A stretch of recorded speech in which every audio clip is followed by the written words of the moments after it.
नमस्कार मित्रांनो, स्वागत आहे पुन्हा एकदा दुर्मिळ माहिती या YouTube चॅनलवर।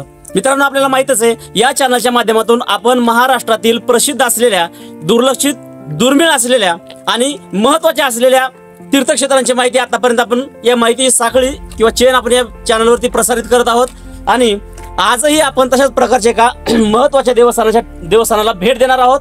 श्री क्षेत्र वृद्धेश्वर या देवस्थानाला आज आपण जाणार आहोत। या मंदिराचा संपूर्ण इतिहास, धार्मिक महत्त्व आणि या जागेवरचं निसर्गरम्य वातावरण या व्हिडिओच्या माध्यमातून आपण पाहणार आहोत।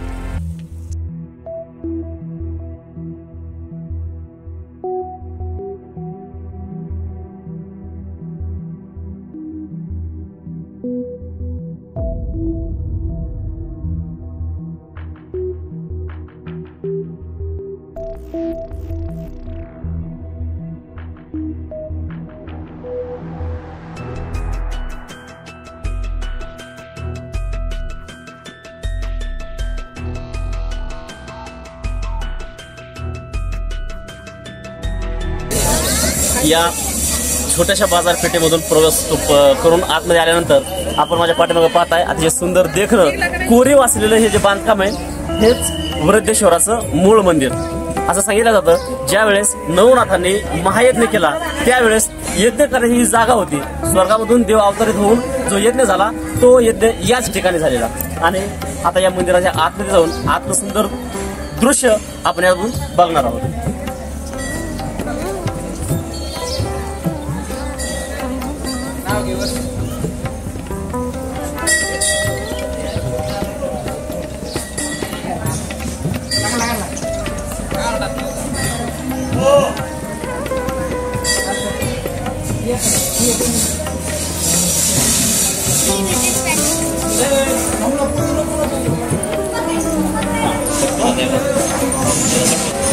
या मुख्य प्रवेशद्वारामधून आत आल्यानंतर आपण पाहताय संपूर्ण खाली असलेले दगडी बांधकाम, फरशीवाजा दगडी बांधकाम केलेलं आणि हे जुनाट बांधकाम। आतमध्ये भगवान शंकराचं वृद्धेश्वराचं मंदिर आहे आणि जुनं पुरातन आणि हेमाडपंथी असलेलं हे बांधकाम। आता आपण जे भोवती पाहिलेलं हा संपूर्ण धर्मशाळेसारखा जो भाग आहे याचं बांधकाम आता केलेलं आहे। संपूर्ण कोरीव संगमरवरी दगडामध्ये असलेलं हे बांधकाम आणि बाजूलाच भक्त निवासासाठी केलेलं आताचं बांधकाम आणि या अशा पिंपळ वृक्षाखाली असलेलं या भगवान शंकराचं हे मूळ मंदिर आतमध्ये जाऊन आपण बघणार आहोत।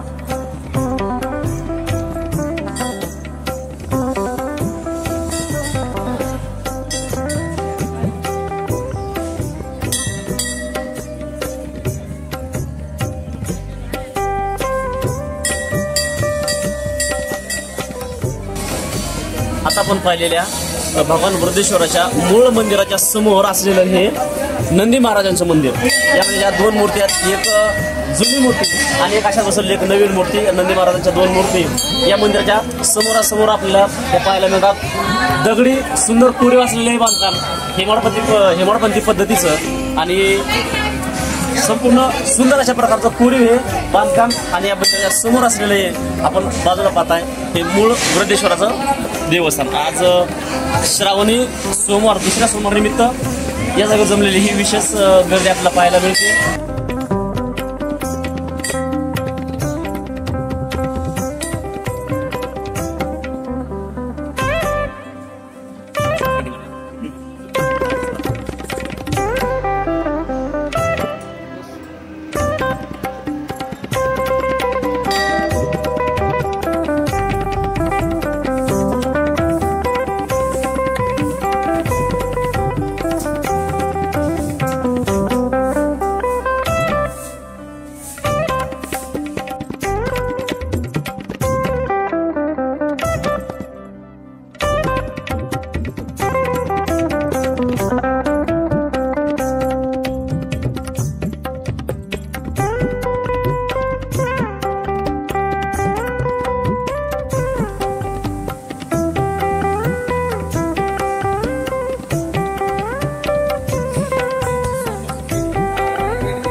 हा आहे भगवान बुद्धेश्वराच्या मंदिराचा मूळ गाभारा. आपण पाहताय भोवती असलेले संपूर्ण संगमरूपी बांधकाम आणि वर जुन्या काळातील हेमाडपंथी पद्धतीचा हा दगडी घुमट या मंदिराचं अतिशय वैभवशाली असलेलं हे मंदिर. या जागेवर स्वयंभू बुद्धेश्वराची जी आता शिवलिंग आहे. आज श्रावणी सोमवारनिमित्त या जागेवर भक्तांनी वाहिलेल्या पालखुलामध्ये आणि ते शिवलिंग या ठिकाणी झाकल्या गेलेलं आहे. पाठीमागे पाहताय आपण माता पार्वतीची मूर्ती या जागेवर आहे. हे दृश्य सहसा भगवान शंकराच्या इतर कुठल्याही मंदिरामध्ये पाहायला मिळत नाही, परंतु वृद्धेश्वराच्या मंदिरामध्ये मात्र शंकराच्या शिवलिंगाच्या वरती बाजूला पार्वती मातेची मूर्ती आपल्या जागेवर पाहायला मिळाली. हे दुर्मिळ अशा प्रकारचं दृश्य म्हणलं तरी काय हरकत नाही.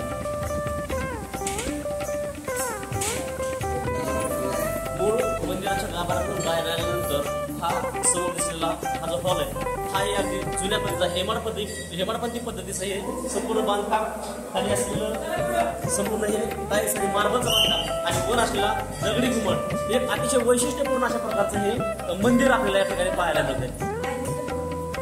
षटकोनी चौकोनी पद्धतीचं जरी असलं तरी वरचं जो गोल घुमट आहे हा घुमट वेगळ्या पद्धतीचा आणि वैशिष्ट्यपूर्ण पद्धतीचा असा आहे. याला आपण पाहू शकताय आज दर्शनासाठी आलेली विशेष भक्तांची रांग या बुद्धेश्वराच्या दर्शनासाठी या ठिकाणी जमलेली आहे.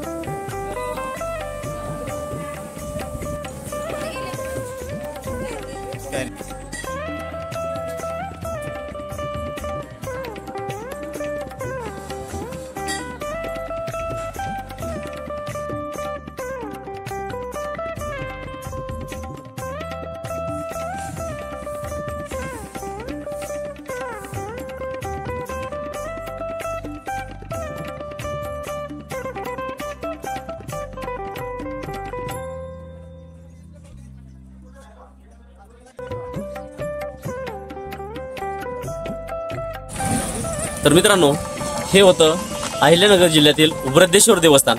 आपण आता पाहिलं मंदिराच्या आतील अतिशय सुंदर अशा प्रकारचा मनाला आल्हाददायक असलेला परिसर, ते वातावरण, त्या जागेवर असलेलं जे शिवलिंग आहे असं सांगितलं जातं. झाकलेलं असल्यामुळे आपल्याला काही व्यवस्थित पाहता आलं नाही, परंतु असं म्हणतात की त्या शिवलिंगाचा आकार हा रुद्राक्षासारखा आहे भक्तांनी सांगितल्याप्रमाणे. आणि आज ते झाकलेलं आहे. पानफुल किंवा बेल भंडार त्या जागेवर बेल वाहिलेलं असल्यामुळं ते काय आपल्याला व्यवस्थित पाहता आलेलं नाही. निश्चित एखाद्या वेळेस जर आलोत आपण या जागेवर तर तीही शिवलिंग आपण उघडं करून पाहण्याचा प्रयत्न करूच. पण तुर्तास आपण बघितलेलं आहे जुनं हेमाडपंथी पद्धतीचं मंदिर.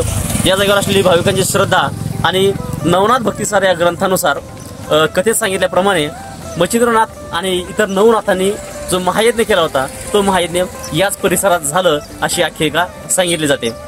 मच्छिंद्रनाथाची समाधी आणि हा संपूर्ण परिसर गर्भगिरी पर्वताच्या परिसरामध्ये येतोय. या जागेवरचं निसर्गरम्य वातावरणही आपण पाहिलं. येत्या वेळेस आपण जे दृश्य बघितलेले आहेत अतिशय समाधानकारक, आल्हाददायक. त्यात श्रावण मास, पावसाळ्याचे दिवस आणि संपूर्ण परिसर, संपूर्ण गर्भगिरी परिसर हिरवळीने दाटलेला. तर ही जागा निश्चितच एक वेळेस अवश्य भेट देण्यासारखी आहे. श्रद्धेने आणि एक पर्यटन म्हणून सुद्धा या जागेवर येऊन आपण भेट देऊ शकता, पाहू शकता. तर आपल्याला हा परिसर कसा वाटला, हे सुंदर दृश्य मंदिर हे तुम्हाला कसं वाटलं, या पुऱ्यापणे या ठिकाणी आलेलात का हे आम्हाला कमेंटद्वारे नक्की कळवा. हा व्हिडिओ आवडल्यास लाईक करा, व्हिडिओला जास्तीत जास्त लोकांपर्यंत पोहोचण्यासाठी व्हिडिओ शेअर करा आणि आमच्या चॅनलला सबस्क्राईब करायला मात्र विसरू नका. त्याचबरोबर पाहत राहा दुर्मिळ माहिती.